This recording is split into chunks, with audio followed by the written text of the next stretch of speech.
Hello and welcome to the channel. Today I'm going to give you another quick guide on how to use the Scout in Deep Rock Galactic. The Scout is the most maneuverable dwarf in the game and is fast, agile, and has a decent array of very accurate weapons. The mobility and flare gun makes the Scout excel at navigating through caves and caverns. The Scout's first weapon is the Deepcore GK2. The Deepcore is strong, accurate, and has a decent ammo pool. It is good against all types of enemies and will be better at distant enemies such as Spitters and Mecteras. The gear modifications I recommend for the Deepcore will be supercharged feed mechanism for increased fire rate, increased caliber rounds for increased damage, high capacity magazine for increased magazine size, hardened rounds for armor breaking, and stun for increased weak point stun chance. The overclocks I recommend for the Deepcore will be gas rerouting for increased reload speed and faster fire rate, as well as compact ammo for expanded magazine capacity and less recoil. And Bullets of Mercy. You will deal bonus damage to burning, stunned, electrocuted, frozen, and poisoned targets at the cost of lower magazine capacity. This works well as all other classes at least have one of those damage types. The second primary the Scout will get is the M1000 after completing the weapon assignment at level 10. The M1000 is strong, accurate, and excels at long distance. The M1000 has the ability to charge the shot and increase the damage of that shot. The M1000 is better at long distance but can be fired in rapid succession at close range as well. The gear modifications I recommend for the M1000 will be increased caliber rounds for increased damage, better weight balance for increased hipfire accuracy, killer focus for increased focused shot damage, hollow point bullets for increased damage to weak points, and precision terror. When killing an enemy with a focused shot to weak points, it will send fear into the enemy. The overclock that I recommend for the M1000 will be minimal clips for increased ammo capacity and reload time. I do not currently have any overclocks that I like to use for this weapon, but this is the most common. That's why it's on the wiki page, and if you have any questions, you can always go to the Deep Rock Galactic wiki page. The first secondary the Scout will have is the jury-rigged Boomstick, or Boomstick. The Boomstick is a sawed-off, double-barreled shotgun. It is strong, but the need to reload and the limited range is a downside to this weapon. The gear modifications I suggest for the Boomstick will be double-sized buckshot for increased damage, quick-fire ejector for increased reload speed, high-capacity shells for increased pellet count, tungsten-coated buckshot for armor breaking, and white phosphorus shells to convert some damage to fire. The overclocks I suggest for the double barrel will be double barrel, so you can unload both barrels at once and have a small damage boost. Next would be stuffed shells for increased pellet count and increased damage, and special powder.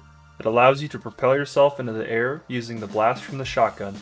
This works well with the Scout as you can propel yourself across a cavern or to stop yourself from falling to death by shooting downward. The next secondary for the Scout will be the Zhukov NUK17. The Zhukov has a very fast fire rate which allows it to dominate enemies at close range. However, the fast fire rate and inaccuracy of the weapon, you can go through a lot of ammo fairly quickly. The gear modifications I recommend for the Zhukov will be high velocity rounds for increased damage, high capacity magazine for increased magazine size, increased caliber rounds for increased damage, hollow point bullets for increased weak point damage, and conductive bullets for electric damage. The overclocks that I suggest for the Zhukov will be minimal magazines for increased fire rate and reload time, and custom casings for increased magazine size at the cost of damage. The first gadget for the Scout is the flare gun. The flare gun will launch a flare that can stick to walls. This will make the caverns light up much better. Make sure you're using this gadget as I see people not using them often enough, and it will really light up the cavern for you and your team.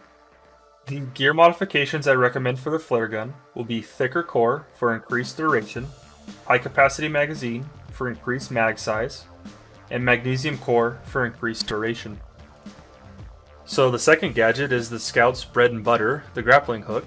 The grappling hook is used to get to higher up places and to get down from those places. It makes the Scout the most maneuverable class in the game, However, you're bound to fall at some point, it's just a matter of time. So make sure you're not at places where your team can't get to you. Your main objective as the scout is to get as many minerals as you can, and to be getting up to the platforms that the engineer is placing for you so you can get those items. The gear modifications I recommend for the grappling hook will be longer cable for increased range, greater cable stretch for increased range, overcharger winch for increased movement speed, and bypass integrity check for faster cooldown speed. For the armor, I used the same setup for each dwarf. I used improved generator for faster shield regen, overcharger for more shield absorption, shock absorbers for fall damage resistance, and static charge. When the shield breaks, you can electrify nearby enemies. The first grenade the scout will have is the IFG, or Inhibitor Field Generator. It's a grenade when thrown will just slow down the enemy. The carried amount is 6, movement speed while using is 75%, weakening strength of 30, duration of 15 seconds with an effect of 3.4. The second grenade the scout will have is the Cryo Grenade. When thrown, it will flash freeze the enemy. You have a carried amount of 4, an effect radius of 6. This works well against exploders, Praetorians, and bulk detonators as it will freeze them, allowing you to do more damage to them. The last grenade the scout will have is the Pheromone Canister. Any creature covered by the substance within becomes an irresistible target to any kind of wildlife. The carried amount is 4, the duration of 10, and an effect radius of 4. So things to remember when playing the scout is to remember, always work well with your engineer, get the items that he's putting platforms on for you, use the grappling hook to avoid falling to death, try not to go down in an area where your team's not going to be able to get you, and just be the overall best mining collector and mineral collector for your team. So there you guys have it. There's a down and dirty guide on how to use the scout. Get out there, mine some minerals, and always have this kind of etiquette when finding a gold nugget. We're rich! We're rich! We're rich! We're rich! We're rich! We're rich! We're rich! We're rich! We're rich! We're rich! We're rich! We're rich! We're rich! We're rich! We're rich!